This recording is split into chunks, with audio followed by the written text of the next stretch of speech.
Perkenalkan, kami dari kelompok 6 kelas 12 IPA 2. Kami akan membawakan materi tentang unsur transisi periode keempat.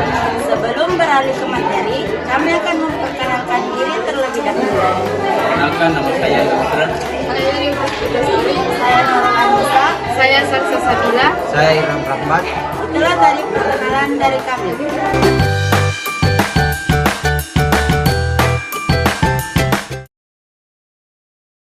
Warahmatullahi wabarakatuh. Perkenalkan, nama saya Nurul Anissa, kelas 12 MIPA 2, nomor urut 21. Saya akan membacakan apa sih itu unsur transisi periode keempat. Unsur transisi periode keempat adalah unsur-unsur kimia pada baris atau periode keempat tabel periodik. Tabel periodik disusun berdasarkan baris untuk menggambarkan tren keberulangan atau periodik. Perilaku kimia unsur-unsur seiring dengan kenaikan nomor atom. Baris baru dimulai ketika perilaku kimia mulai berulang. Artinya bahwa unsur-unsur dengan perilaku yang sama jatuh pada kolom yang sama. Sifat-sifat unsur transisi periode keempat. Unsur transisi periode keempat memiliki sifat fisika yang melekat padanya. Yang pertama yaitu bersifat logam. Semua unsur transisi periode keempat adalah logam dengan elektron-elektron berpasangan, kecuali pada logam seng. Keadaan ini membuat kisi kristal logam dan unsur ini lebih susah dirusak daripada kisi kristal logam golongan utama. Logam-logam transisi bersifat keras dan memiliki daya hantar listrik yang lebih baik dari logam pada golongan utama. Yang kedua, memiliki titik leleh dan titik didih yang tinggi. Keunggulan ini disebabkan ikatan antara atom pada logam di unsur tersebut lebih kuat. Dari 9 logam pada unsur transisi periode keempat, hanya seng yang titik leleh dan titik didihnya paling rendah. Hal itu dipicu keadaan pada seng yang orbitalnya telah terisi penuh dan menyebabkan antar atom seng tidak bisa membentuk ikatan kovalen. Yang ketiga, memiliki sifat genetik. Alam unsur transisi periode keempat, logam-logamnya bersifat magnetik. Sifat magnetik ini dapat berupa paramagnetik, diamagnetik, dan ferromagnetik. Yang keempat, jari-jari atom lebih besar dan tidak teratur dari kiri ke kanan. Keadaan ini dipengaruhi banyaknya elektron 3D yang saling tolak-menolak sehingga memperkecil gaya tarik inti atom terhadap elektron. Elektron pun akan lebih menjauhi inti atom dan jari-jari atomnya lebih besar. Dan yang terakhir, ion berwarna. Hampir samanya tingkat energi elektron pada unsur transisi memicu munculnya warna pada ion-ion logam transisi. Elektron akan bergerak pada tingkat lebih tinggi dan menyerap sinar tampak. Sementara jika dilihat dari sisi kimia, unsur transisi periode keempat memiliki harga potensial di elektroda negatif kecuali pada Cu atau kupro. Dan yang kedua, semua unsur transisi bisa membentuk ion kompleks. Ion kompleks adalah struktur yang menunjukkan kation logam dikelilingi dua atau lebih anion atau molekul netrak yang dinamakan ligan. Letak unsur transisi periode keempat pada tabel periodik. Konfigurasi elektron unsur transisi periode 4. Di samping adalah contoh tabel konfigurasi elektron. Di antara sifat-sifat unsur transisi adalah sebagai berikut. 1. Tidak semua senyawa berwarna karena ada ion logam transisi yang tidak memiliki elektron tunggal di subkulit D-nya ketika membentuk senyawa, contohnya Sc dan Zn. 2. Unsur-unsur transisi dalam tabel periodik berada di antara golongan 2A dan 3A. Ketiga, Unsur-unsur transisi merupakan unsur-unsur blok D karena memiliki konfigurasi elektron yang berakhir di Ns N(n)(1)D. 4. Tidak semua unsur transisi berwujud padat pada suhu kamar, contohnya raksa Hg yang merupakan cairan. Kelima, unsur-unsur transisi dapat membentuk senyawa kompleks (berikatan dengan ligan dan anilon). Pembuatan unsur golongan logam transisi periode 4. Skadium Sc. Logam skandium dibuat dengan elektrolisis cairan ScCl3 yang dicampurkan dengan klorida kloroda lain. Titanium atau Ti. Logam titanium atau T diperoleh dengan cara mengalirkan gas kloris pada TiO2 sehingga terbentuk TiCl dengan reaksi TiO2 tambah 2C tambah 2Cl2 menghasilkan TiCl4 tambah 2CO. TiCl yang terjadi direduksi dengan logam Mg pada suhu tinggi yang bebas oksigen. Reaksinya TiCl tambah 2 Mg menghasilkan Ti tambah 2 MgCl2. Assalamualaikum warahmatullahi wabarakatuh. Perkenalkan, nama saya Salsa Sabila. Di sini saya akan membahas tentang cara pembuatan unsur golongan logam transisi periode 4. Yang pertama, vanadium. Vanadium dihasilkan dari reduksi Fo dengan campuran silikon Si dan besi Fe. Reaksinya 2V205S tambah 5Si S ditambah Fe S menjadi 4V ditambah Fe S ditambah 5Si 2S Fi ditambah Fs ditambah 5Si 2S merupakan delta ferronafinium. Yang kedua, krom. FeCr2O4 reduksi oleh karbon menghasilkan ferrokrom. Reaksinya FeCr2O4S ditambah 4Cs menjadi Fe ditambah 2CrS. 4CO8Fes ditambah 2CrS. 4SO8 merupakan ferrokrom logam. Krom dibuat menurut proses Golden-Schmidt dengan jalan mereduksi Cr2O3 dengan logam aluminium. Reaksinya Cr2O3S ditambah 2AiS menjadi Ai2O3S ditambah CrS. Mangan. Pembuatan mangan dilakukan dengan mereduksi MnO2 dengan campuran besi oksida dan karbon. Reaksinya MnO2S ditambah Fe2O3S ditambah 5Cs menjadi 2Fes. Mna tambah 5COA. Logam mangan murni dibuat dengan proses aluminium fermi seperti pembuatan logam krom. Reaksinya tahap 1 yaitu 3MnO2 menjadi Mn3O4G tambah 2OG. Tahap 2 3MnO4S ditambah SAiS menjadi 9MnES 4Al23S. Tembaga. Proses pengolahan tembaga diawali dengan pemanggangan kalkoprit CuFeS2 atau biji tembaga lain.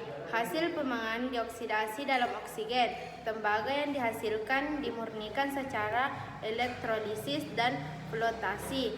Pemurnian tembaga dengan elektrolisis dilakukan dengan menempatkan tembaga kotor di anode menggunakan larutan elektrolit CuSO4 sehingga tembaga murni akan diperoleh di katode. Reaksinya CuSO4 menjadi Cu2 ditambah SO42 anode, Cu2 ditambah 2E katode, Cu tambah 2E Cu tambah Cu muri. Kobal.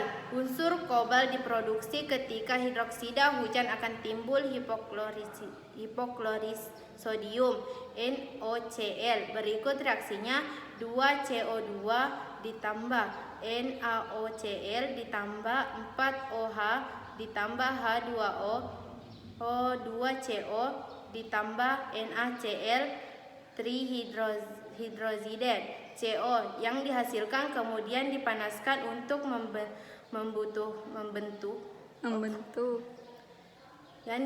kemudian dipanaskan untuk membentuk oksida dan kemudian ditambah dengan karbon sehingga terbentuklah unsur kobalt metal. Yang terakhir, nikel. Proses pengolahan nikel dapat dilakukan dengan metode ekstraksi, pirometalurgi dengan hidrometalurgi. Proses pirometalurgis metil merupakan proses pengolahan mineral dengan menggunakan suhu tinggi panas yang diperoleh berasal dari tanur berbahan bakar batu bara. Proses hidrometalurgi merupakan proses pengolahan mineral yang dilakukan pada temperatur yang relatif rendah dengan cara pelindihan menggunakan larutan kimia. Cara pembuatan unsur golongan logam transisi periode 4. Besi Fe. Proses pengolahan biji besi menjadi logam besi dilakukan dalam tanur tinggi. Prinsip kerjanya dengan mereduksi oksida besi menggunakan gas karbon monoksida. Adapun langkah-langkah proses pengolahan besi dan bijinya sebagai berikut. Bahan-bahan dimasukkan ke dalam tanur melalui puncak tanur. Bahan-bahan tersebut sebagai berikut. Bahan utama yaitu biji besi hematit Fe2O3 dicampur dengan pasir SiO2 dan oksida asam lain. Bahan ini akan direduksi. Bahan pereduksi yaitu kakos, karbon, bahan tambahan yaitu batu kapur, CaCO3 yang berfungsi untuk mengikat zat kotor. Udara panas dimasukkan dari bagian bawah tanur sehingga suhu tanur semakin atas semakin rendah. Hal ini mengakibatkan kokas terbakar menghasilkan gas CO2. Gas CO2 yang terbentuk direduksi oleh kokas yang panas menjadi gas CO. Gas CO yang terbentuk dalam kokas akan mereduksi biji besi Fe2O3. Besi cair yang terbentuk mengalir ke bawah dan berkumpul di dasar tanur. Pada bagian tengah tanur, batu kapur terurai. Selanjutnya CaO yang terbentuk akan mengikat zat pengotor dan membentuk terak pada dasar tanur. Seng Zn. Seng merupakan unsur terakhir pada deret logam transisi periode 4. Pembuatan logam seng dilakukan dengan pemanggangan sel sulfida ZnS. Kemudian oksida yang direduksi dengan logam karbon pijar. Reaksinya 2ZnS tambah 3O2 menghasilkan 2ZnO tambah 2SO2. ZnO tambah C menghasilkan Zn tambah CO. Proses ini berlangsung pada suhu kurang lebih 1200 derajat Celcius. Seng dalam bentuk gas dikondensasikan menjadi debu seng.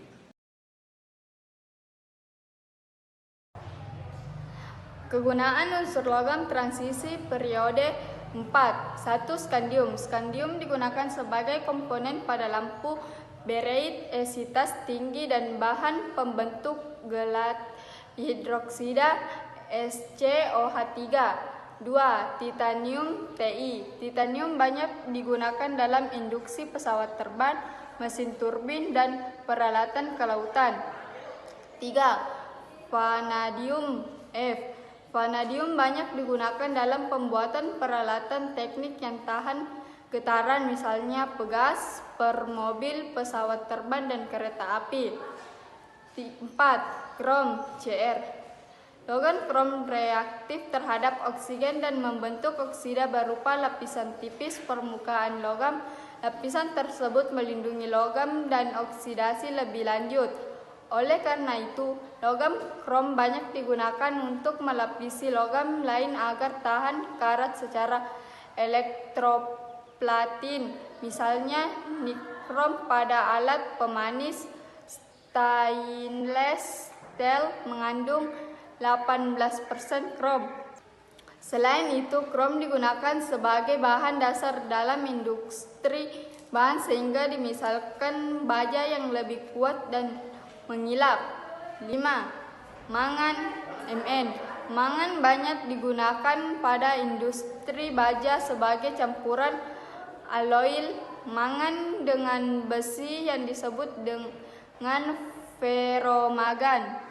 Ferromangan digunakan sebagai bahan pembuat mesin dan alat berat karena sifatnya yang sangat keras, kuat, dan tahan gesekan. Selain itu, mangan dalam bentuk senyawa MnO2 digunakan pada baterai kering.